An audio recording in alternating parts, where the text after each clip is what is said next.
Okay, it is Henry again, and this is part 2 of my work in progress on the 1:100 scale Taurus resin kit. And I've just finished casting all the parts I need from the first mold that you saw me make in part 1. And I'm just going to take a second to talk about something that I don't hear a lot of people mention in resin tutorials and just in general, is mold degradation. Silicone rubber is a soft, flexible material, and excuse me, as such, it doesn't last forever. It does, it will get wear and tear on it over time. The general rule of thumb is that a mold will last you for about 20 casts, or at least that's what I've heard and that's what I've experienced.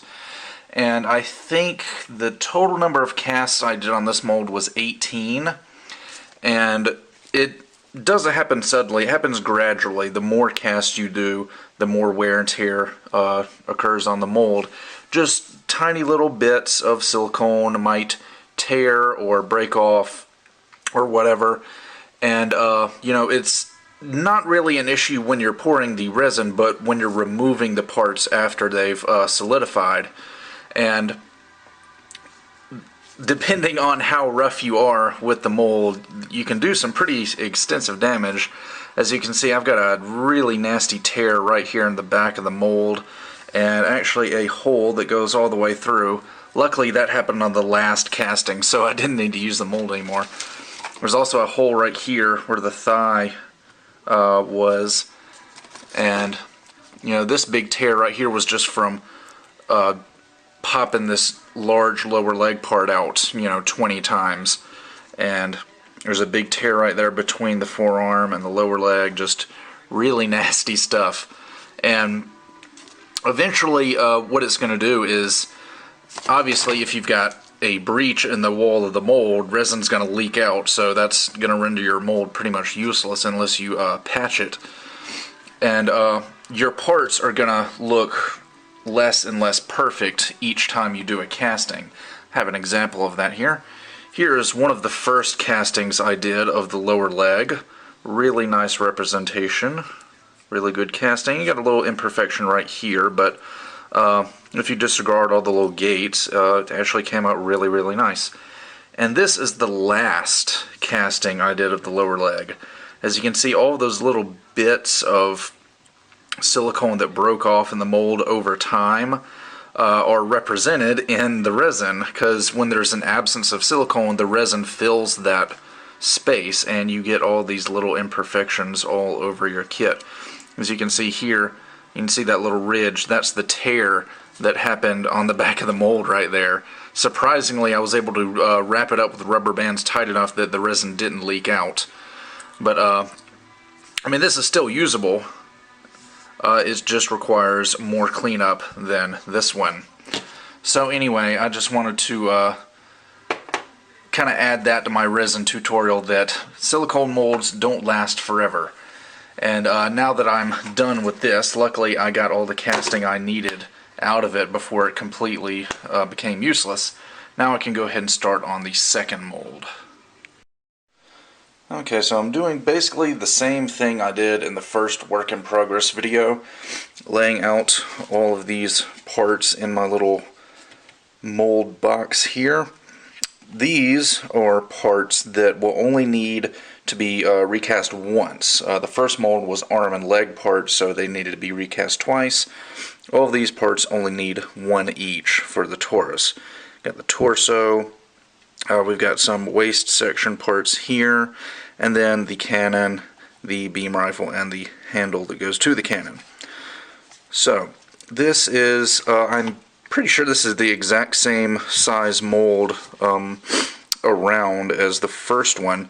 I think it might be a little bit deeper simply because of Taurus's chest is so thick. You can see it's got quite a bit of thickness to it. I've carved down and put him as far down into the clay as possible. He's actually touching this red part down here, but anyway, I think this is a pretty good layout, and hopefully this casting will turn out pretty good. I had a lot of people ask me in the first work in progress video about, what's the best way to arrange your parts and what's the best way to prevent bubbles. Well, one thing I learned pretty early on when I was doing the Oz project was to have your parts at a 45-degree angle like this, and not even necessarily a full 45, just at an angle, because when you're pouring the resin down, the air bubbles are going to be going up, and if your part is horizontal like this or vertical like that, there's a tendency for air bubbles to get caught in the corners. And if you turn it at an angle like this, those air bubbles will go up, and then all you have to do is just carve out little air channels in the mold so that that air will be able to escape. And I find that that's a pretty good way to prevent bubbles from getting stuck in the corners. And so far, out of all my resin casting adventures, I've done a halfway decent job without having to use a vacuum chamber. And I know a lot of people use vacuum chambers and swear by them, but I've done halfway decent without using one.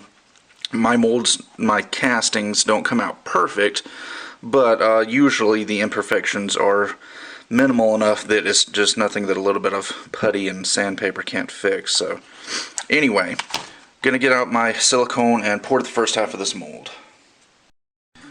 Okay, I've got the first half of the mold poured.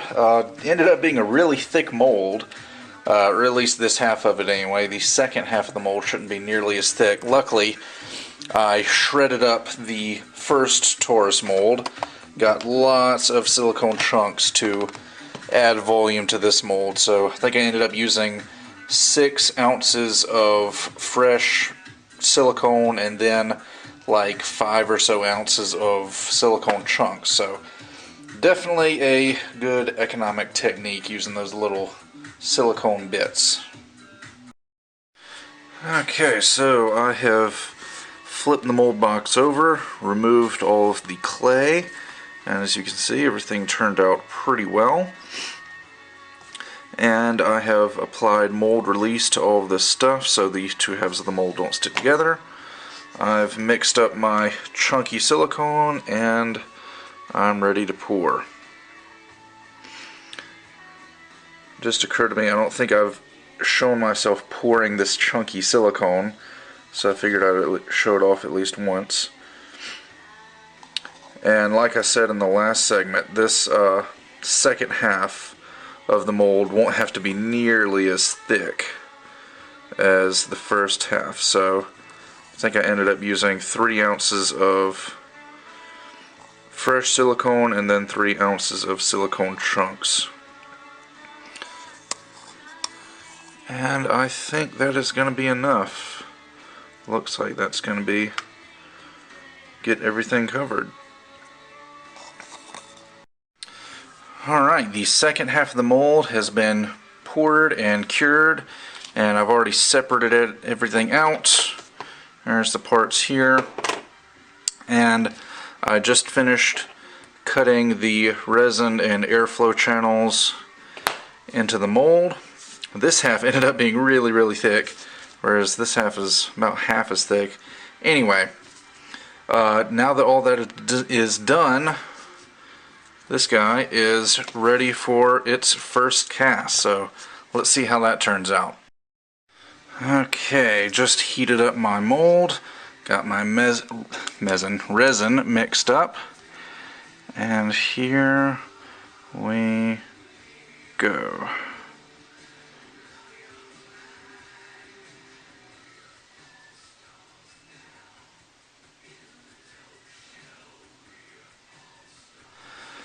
Okay, got all of the resin poured in there.